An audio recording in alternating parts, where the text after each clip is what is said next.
Hello everyone, my name is Jonathan Hewitt and welcome to the Conservative Voice Show, your place for honest, controversial, and the hottest in political conversations. Alright guys, so today we're going to go over Judge Barrett's nomination and her confirmation as it continues. They should have some vote today, later today. We'll also go over how Biden is continuing to backtrack his statements from the debate, and then more on the Hunter Biden scandal that released and broke over the weekend. We'll go on about how the left and the media are trying to silence the Trump and Pence campaign through COVID-19 and infection rates of that. And then at the very, very end, we'll go over some poll data that's released over this weekend that may indicate Trump closing and tightening the polls. And we'll cover all that later in the episode. But first, over this weekend, the Senate convened a rare Saturday session to debate the confirmation of Judge Barrett. In that, according to a Fox News report, only 2 senators opposed the procedural vote. Pretty much it's a vote that just says, yes, we'll take it to another real vote after the debates. And those 2 were Senator Murkowski of Alaska and then Senator Susan Collins of Maine. In a report from Fox News over the weekend, Murkowski said that she opposed the Senate taking up the Supreme Court nominee so close to the November 3rd election. But the senator said that she had already lost that procedural fight and that she must evaluate Barrett's qualifications to the bench. I will be a yes, Murkowski said on Saturday in a floor speech. I have no doubt about her intellect. I have no doubt about Judge Barrett's judicial temperament. And I have no doubt about her capability of doing the job and to do it well. So pretty much what's happening is Senator Murkowski and Senator Collins are both locked in very, very heated campaigns against Democratic opposers in their respective states. So I think that Murkowski voting against the procedural vote was one to try to save face and to at least say that she tried to oppose it. But ultimately, when it goes to vote, they're no longer voting on whether or not the vote should occur. Now they're voting on Judge Barrett's actual qualifications. And I think that's what Senator Murkowski was trying to say.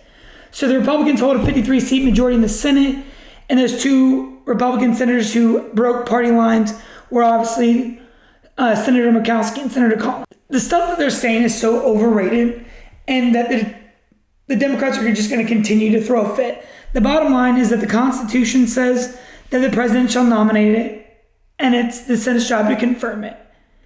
RGB herself, who over the debates was constantly quoted saying that not enough respect was shown to her and that Judge Barrett's going to undo everything that she stood for. RGB herself has been quoted saying that we elect presidents for 4 years, not 3 years. And the same goes with senators. They still have a constitutional duty to do their job up until the time that they leave office. You can't choose when you're going to act and when you're not going to because of the fact that there's an election coming up. Further, everyone uses the fact that when Obama was president, his last term, he elected a judge to fill the seat and the Senate refused to take it to a vote. Unfortunately, that is just a consequence of losing the election. For President Trump, he's lucky, and the Republicans are lucky. They hold a majority in the Senate, and they hold the presidency. And so that is just going to be what happens. And if the Democrats had the exact same majority and the table was reversed, and let's say that this was Obama's last year in office, and the Democrats held the Senate majority, do you not think that they would be having a vote right now? Do you not think that they would be pushing through whatever liberal judge that Obama nominated? Like hell they would be. We all know that that's what's going to happen. So today the Senate is still in session, and the Democrats are, like I said at the beginning, doing everything that they can, giving long speeches of protest and fighting the confirmation, but ultimately it's still going to happen. So here is a video of today of Senator Marsha Blackburn talking about the real reason why this nominee means so much to the Democrats and why we cannot allow it to happen. Here she is. For activist judges, how about that? They fear conservative activism. What are they going for? Liberal activism. That's the kind of judge they're looking for. Not a constitutionalist, not somebody that calls balls and strikes. They're looking for somebody who's going to do their work for them. So they don't have to pass something through Congress. They don't have to deal with we the people. Yo, like, I feel like she took the words literally right outside of my mouth. Like, it is ridiculous how much of a fit they're throwing. But to understand, we have to look at like why it is the way that it is and why they're throwing such a huge of a fit. So backtrack like 20 years ago, so like 2 decades ago, and you have like the passage of like Roe v. Wade and all those that have been going on for decades, right? The left has used the judicial branch as kind of like an extension of their legislative arm.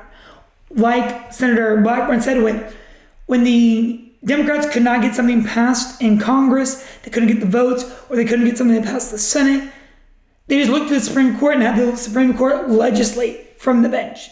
And that's not how it's supposed to be. They're not supposed to be able to use the legislative branch to cram down laws that weren't able to be passed. And that is this, like, literally the pure reason why the Democrats are having such a hard time with this. They know they're going to lose majority. It's going to tip the court in a conservative majority that therefore will no longer vote in their favor of legislating from the bench, pretty much. So in talking about like Democrats protesting, Senator Patrick Leahy tweeted, "Masks are off in more ways than one." Okay, don't kid me here. Where he released a 4-page statement about the nomination and confirmation. And let me tell you, it was awful to read.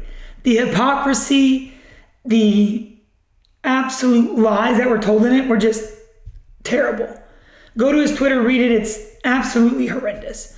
But it starts off with him speaking about Judge Ginsburg and her memory, and then immediately flips on how Trump is set out to destroy her memory by nominating a new judge days after her passing. Just because you disagree with it does not make it wrong. Just because you disagree with it does not like say that he cannot fulfill his duties or that he should fulfill his constitutional duties. Republicans hold the majority, so there's going to be a vote. Has nothing to do with Ruth Bader Ginsburg memory. Has nothing to do with her. Has nothing to do with them going to overturn Roe v. Wade, because honestly, I don't even think that they have it. Even if Judge Kavanaugh, let's say that Judge Barrett, you might have Toledo, maybe. I don't think that you'll get Chief Justice Roberts just on his judicial votes that have come out recently. They've been more left-leaning than they have been right-leaning. The Supreme Court, I do not believe, has the votes to overturn Roe v. Wade. I don't see that happening. And the left is just using that as a rallying cry on why they don't want to lose the liberal majority inside the Supreme Court. They're further freaking out about how in 2017 Mitch McConnell changed the rules. So prior to 2017, they needed a supermajority for a nomination in the Supreme Court, which means they needed 60 votes. In 2017, they passed that it just needed a simple majority, meaning they just needed a majority of the votes inside the Senate. So 51 votes, it passes. But what I think a lot of people don't understand, and this is really true when we look at a lot of legislation passing, laws that are being passed, rules of the House and the Senate, things like that, is that those are a pendulum. And eventually we're going to swing back into a Democrat majority Senate, meaning that law will still be there. That rule will still be there. That simple majority is all that's needed for a vote to pass. And so that is going to be used against the Republicans. And so just because you don't like it now, don't lie to me and tell me that when you hold the majority, you're not going to use that simple majority, because it's absolutely just not true. Eventually, the laws that we pass now and that this Republicans pass now are going to have consequences in the future. And it's just as simple as that. And so for them to sit there and try to blast him for changing the rules is just absurd. Don't act like you're not going to use it, because you're going to. Ultimately, like, what does it all mean? Is that they're just going to try to delay the inevitable, because as we've seen, Mitt Romney, he's going to vote for it. He is going to vote in favor of it. We saw that Senator Murkowski is going to vote in favor of confirming her. So the Republicans have the vote, and it's just ultimately at the end of today, them getting the vote they need to confirm her into being an assistant Supreme Court justice. So, the next thing that I want to cover is, it's a controversial topic that's been talked about for the last week and a half, and that's the Biden scandal and the Hunter Biden scandal and everything going around the dealings with China and Burisma and Hunter Biden's foreign interaction with foreign entities. So over the weekend, the Daily Caller broke an article claiming to have received copies of messages that, if Joe Biden was aware of them, would definitely implicate him in all of this. So in that article, it claims to have messages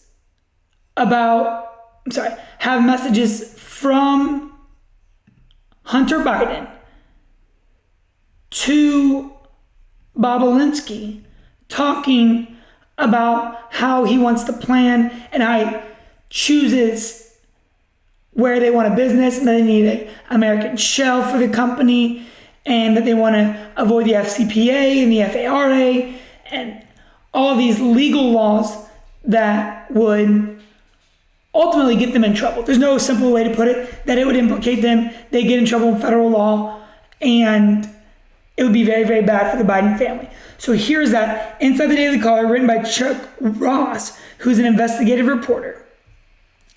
It says, a day after sending the message, Biden arranged a meeting between his father, Joe Biden, and Tony Bobulinski, one of the prospective partners in a deal with the CEFC, China Energy, a Chinese conglomerate whose chairman had links to the communist regime in Beijing.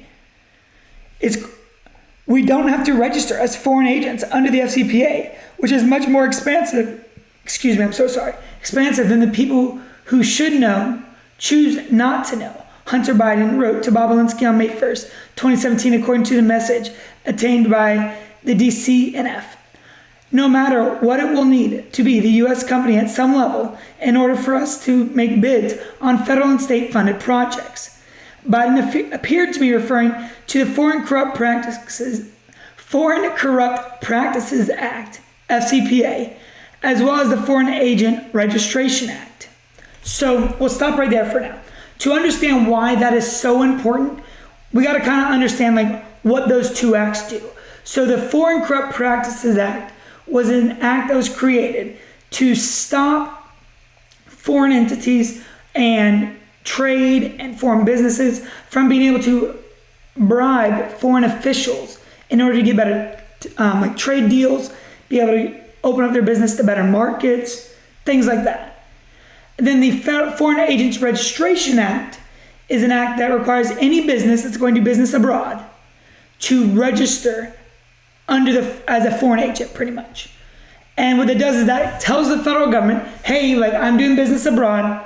Here, make sure you're monitoring my finances to make sure I'm not violating any international law or the Foreign Corrupt Practices Act or anything like that. So Hunter Biden saying, well, we don't want to register in either of those two acts, and us having an American shell company or having some form of American business for the company will avoid all of that.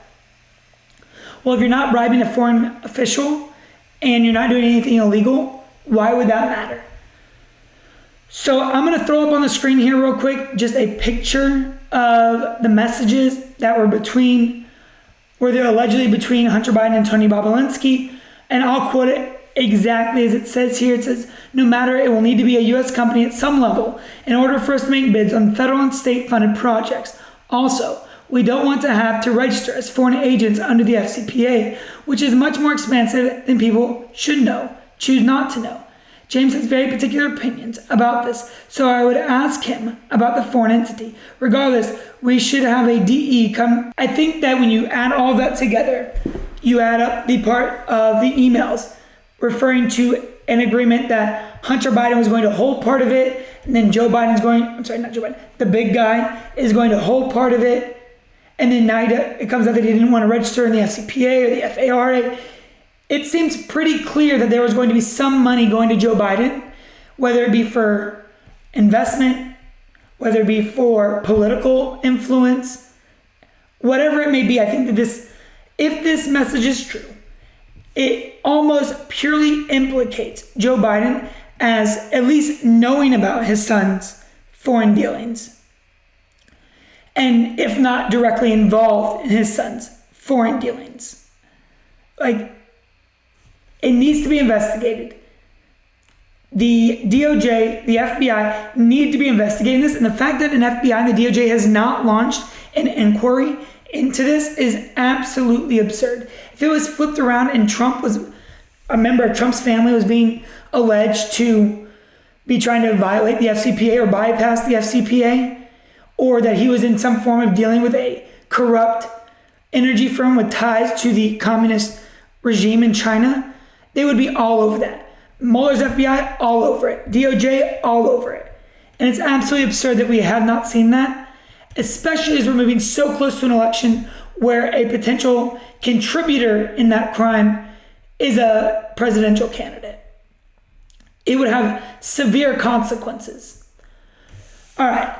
So talking about consequences in the election, Biden has now made it is trying to backtrack and take back all the statements he said about fracking, all the statements he said about ending it, the fact that what he was said at the presidential debate was taken out of context, and that's not what he meant, is not what he meant. So over the weekend, Biden went over on the trail to Pennsylvania, where honestly he was finally asked some tough questions, to be honest, from the local media, and he had multiple interviews with local reporters there, and his plan on him getting rid of the oil industries.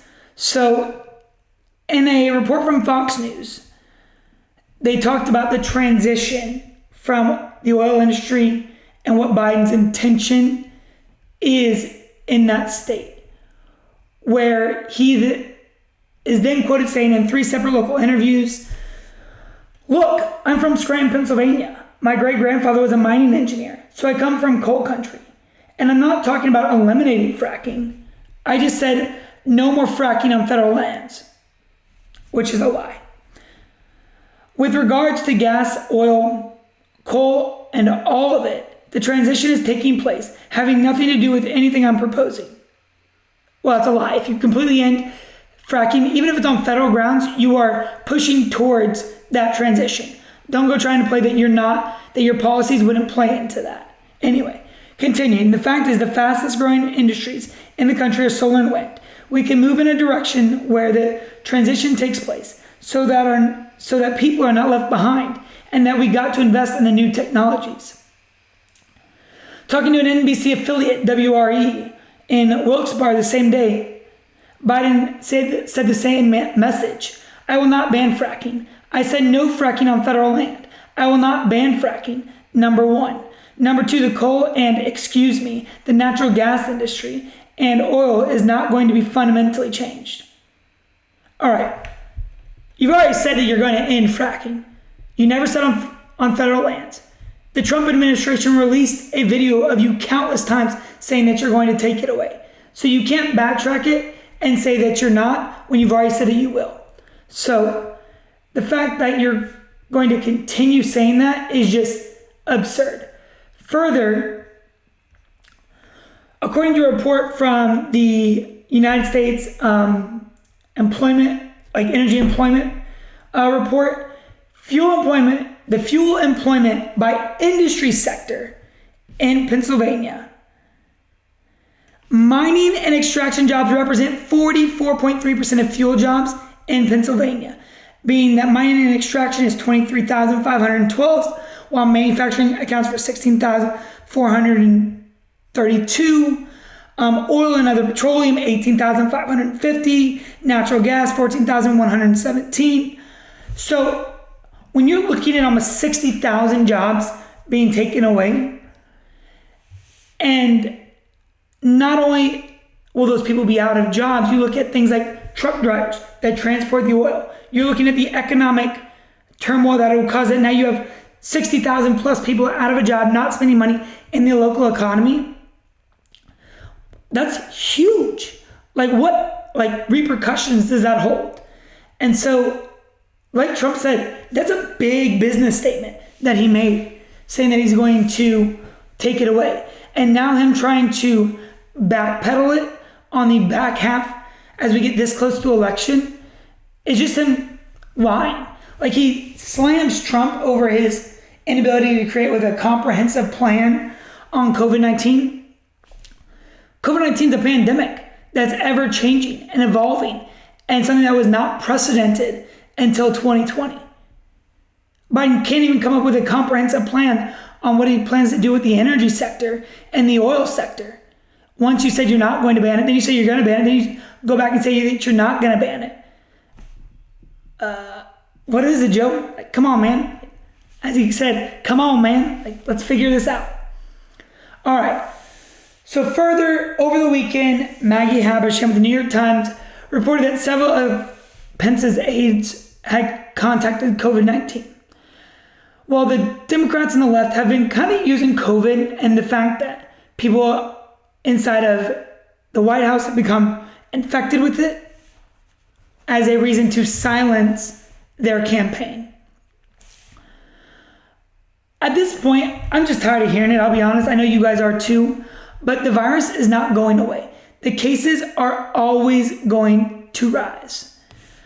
And so I don't understand where they're trying to go with this. But Maggie Haberman out of that New York Times report says it raises questions on how serious they're taking the COVID-19, because they're going to continue to campaign after Pence and his wife tested negative not only on Saturday, but on Sunday as well. They continue to try to say, well, people around you have tested positive. You shouldn't campaign. Let's not forget that the estimated death of COVID-19 was supposed to be 2 million people. We're at just over 200,000 people dead, which is terrible. Don't get me wrong, 200,000 people, way too many Americans dead. But in contrast to 2 million people, we're doing pretty well. And to say that you shouldn't continue to campaign, which Biden still is, just because COVID-19 is there, is just untruthful. This is the same narrative that they've been pressing for months now, that the cases are rising. Well, the cases are always going to rise. Look at the flu virus, for instance. It has a vaccine, and every year the cases of the flu continue to rise. It's a virus, and it's not going to go away. And the flu, which has the same lethality almost as COVID-19 in young, healthy adults, continue to rise. We don't shut down the economy. We don't stop political campaigns. We don't stop American lives. And we don't silence the American people over it. And the fact that they continue to use this fear tactic is them just trying to perpetrate this fear so they can keep control of the American people. And it's uncalled for. All right. So finally going to the end, and this is actually like my favorite part of this entire podcast today, guys. Like, I'm actually really, really excited for this. So before the debate, I said that if Trump did good, showed up at the debate, was presidential, and didn't have a repeat of his first debate, we are going to see the polls tighten. So over the weekend, that is exactly what we saw. We saw the polls begin to tighten. And then today, they tightened just a little bit more. So first of all, we'll go to the Real Clear Politics. The national polling data, if I can speak, the national polling data has indeed begun to show that shift. So between the dates of 10/21 to 10/25, it actually shows Trump up +1 in the general election. That's from a Rasmussen report, a IBD TIPP poll in the exact same time does show Biden up 7 points with a margin of error about 3.2%, meaning that Biden could be up as much as 10.2% or down as low as up like 3.8%. So, I'm sorry, 4.8%. My apologies. But I think that what's even more important to look at is go in and look at the historical poll data for all the polls, and you'll see how much they began to change. And that's what's going on, is that the polls are tightening. Sure, does the national average still have Biden up? Yes, that is true. However, it's began to shrink. And honestly, the national average doesn't really matter that much because Trump could lose the popular vote like he did in 2016, but win a few swing states, and then the electoral college votes are what actually matter. So speaking of those battleground states, the battleground states have begun to close as well. In North Carolina, a report from CBS from the dates of 10/20 to 10/23 have Biden up 4 points. A report from Trafalgar Group during the exact same time period has Trump up 3 points. In Florida, Biden is up 2 points in a CBS poll from 10/20 to 10/23 with a margin of error of about 3.2 or so, which is good. It means that Biden or Trump could actually be up 1.6 points, or Biden, like I said, could be up almost 5.8 points. In Pennsylvania, you've seen a history of Biden being up 5.3 back in 10/19, Biden up 5 points in 10/17, and then in an insider advantage released today, you have Trump up 2 points. So what we're starting to see is that poll data change. In Arizona back in 10/16, Biden was up 6 points. In 10/14, Biden was up 3 points. In 10/18, prior to the debate, Biden was up 1 point. After the debate, Trump was up 1 point. So in these key battleground states, we're starting to see that poll data begin to tighten and close. And I think that's purely indicative of Trump's performance and Biden's lack of performance during that debate. People are starting to see that Trump is the president that America needs, regardless of his character flaws, which all around has been what everybody said. If you make it about Trump's character, he will lose. If you make it about his policies versus Biden's policies, then Trump will win. And that is what we're seeing. So like I said, Georgia now, from a poll from CBS, is tied. Texas, Trump is now up 5 points in a Houston poll. A DMN poll has, in Texas, a DMN poll had Biden up 3 points in Texas. So as we push closer and closer to the election, those polls are going to slowly tighten. And I think we're going to get a much better picture of what the election's actually going to look at as we continue towards that. If Trump can get the points that Biden leads into a region where it's under the margin of error, then he's going to win the election. If he can get it in within like a 3-point difference, then Trump is going to win the election. In 2016, we saw that Hillary had almost double digits differences or point leads in those swing states, and Trump won them. So am I saying there's a secret Trump vote out there? No. But what I'm saying is there's a lot of people who are Trump supporters that don't openly say that they're Trump supporters because of the backlash that they know they're going to get from the left. And I think that we're going to see that.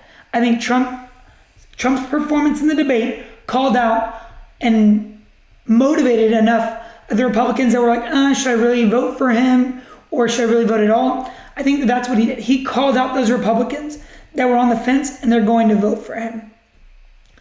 So that's it for today, guys. Remember, tune in on Thursdays. It'll be another episode of Thoughtful Thursdays where I'm interviewing a very democratic individual who holds very opposing viewpoints of me.